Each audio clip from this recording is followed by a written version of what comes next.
Abroad, never alone. Hi, I'm Olaf Kellerhoff. As creator, consultant, and coach, I support expat executives to achieve their goal with power and happiness. Leaders and managers gain higher performance, more focus and clarity, and healthier relationships, so that their time abroad is an enriching win instead of a damaging loss.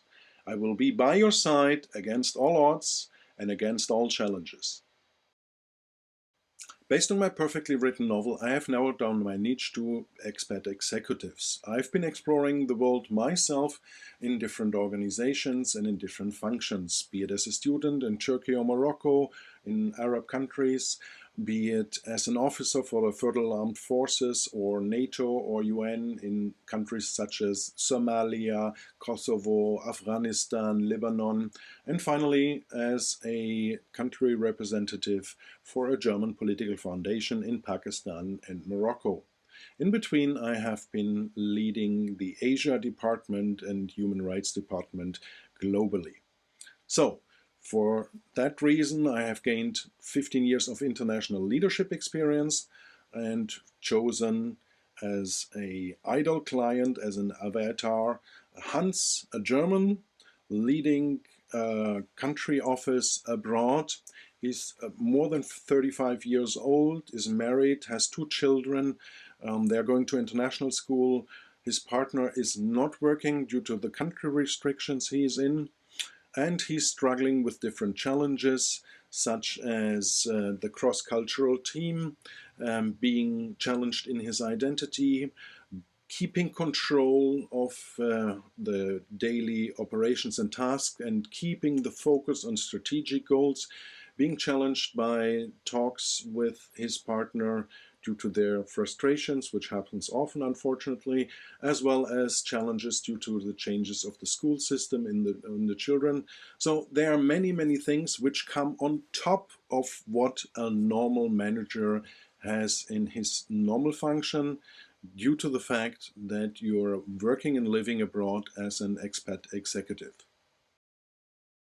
Mental fitness is the capability to react with a positive rather than negative mindset to challenges. These challenges are higher in a multicultural setup. For example, they are challenging even your identity. Consequently, mental fitness is even more suitable and beneficial for expat executives. For example, you stay focused on your goals amidst a more perceived chaos. You have a higher performance even in situations which are not according to what is usual. You stay calm in situations where you otherwise might have been triggered by actions or reactions which are not according to your expectations following your brought up. You create healthier relationships to your teammates and also in private life, and therefore have better outcomes. Why is that? You're better able to decode different behaviors which are not the coding of your own upbringing. Mental fitness comes along with methods, tools, and games which are even more suitable for people living and working abroad. For example, you have conflict mediation. Conflicts arise much easier due to misunderstandings from people in different countries and different cultural backgrounds. And therefore, you can use positive intelligence or mental fitness much better in these situations, and ease and calm from your mindset of the sage for creating a positive outlook which will enhance productivity, performance of your team, as well as calming down the saboteurs of your family at home.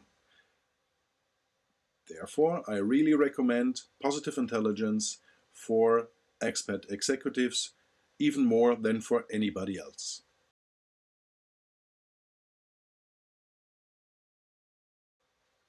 Positive intelligence is a universal concept. A brain remains a brain, a human remains a human. Doesn't matter by which culture or mentality you're programmed with. Positive intelligence is based on neuroscience, performance science, cognitive psychology, and positive psychology. Accordingly, it works according to the brain and brain structure. You can finally measure it in an MRI, and it doesn't matter if you're an African, Asian, or an American. Furthermore, positive intelligence has been tested with more than 500,000 people in more than 50 countries, and what we know, it works.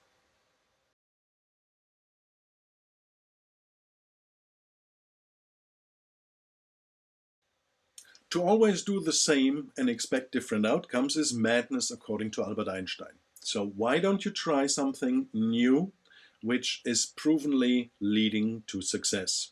Your time investment is little. It's only 3% of your waking time. Very little. And what does that mean? It's 1 hour video per week, which you can break up in little pieces, so it's easily to follow. Second is a pod meeting, a group meeting once a week of 1 hour with like-minded people, which is a lot of fun, where you learn a lot about yourself. And third are the exercises of 15 minutes a day, which even can be cut down to smaller pieces of 2 to 3 minutes, which you can fit in anywhere. I mean, in the airplane, during your commute, in Zoom meetings, even on the toilet, wherever you are, you can do those exercises. So again, the time investment, 3% of your waking time, so little, the outcome is huge. Additionally, because you save time thereafter by better focus and higher performance, as well as you have a higher quality of time, and that is the real advantage. It will create the happiness and performance in your life. Tell me a suitable time, and I will coordinate with other participants to find the right slot for you. Or why don't you ask friends and colleagues who might also benefit from this program very much, and we will form a pod, a group in your country you're staying in or in the time zone you're in. And I will adopt according to the group's need.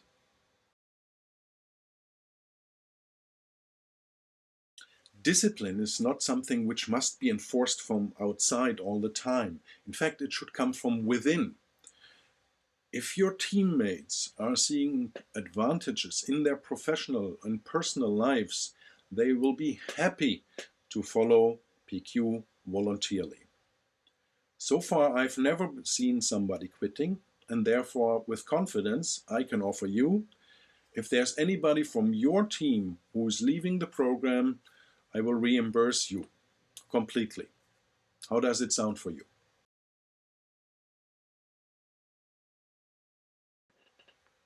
Yes, you're right. It doesn't work as long as it hasn't been shown to them and as long as they can't trust and build that confidence. Besides cultural norms, the vulnerability is also an individual feeling.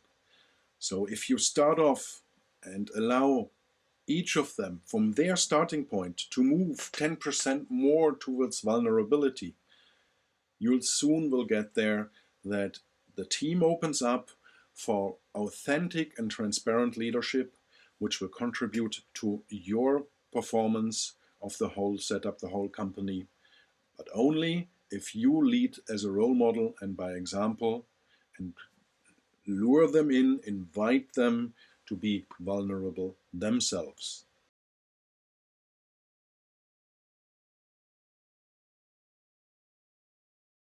True and honest respect and authenticity for a leader comes, among others, from vulnerability.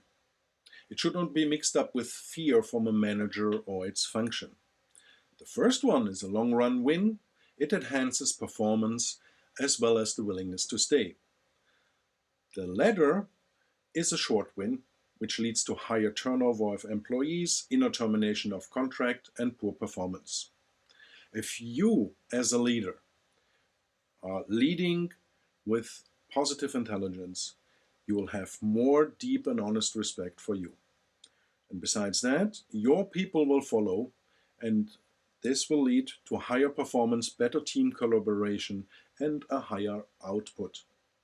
Therefore, I really can recommend it. Besides that, it's scientifically proven. You can measure it. You can measure it in your brain. You can measure it also in the output of performance and the long run outcome. Therefore, I suggest go for the cake, not for the breadcrumbs. A part of the work is done. I thank you, fellow coaches, for taking the time out for reviewing my niche video, and I'll be happy to hear your feedback in order to improve for the future, be it technically, be it narrowing down the niche, or whatever comes to your mind. I'll be glad to hear you. Thanks a ton for your time, effort, and brain power.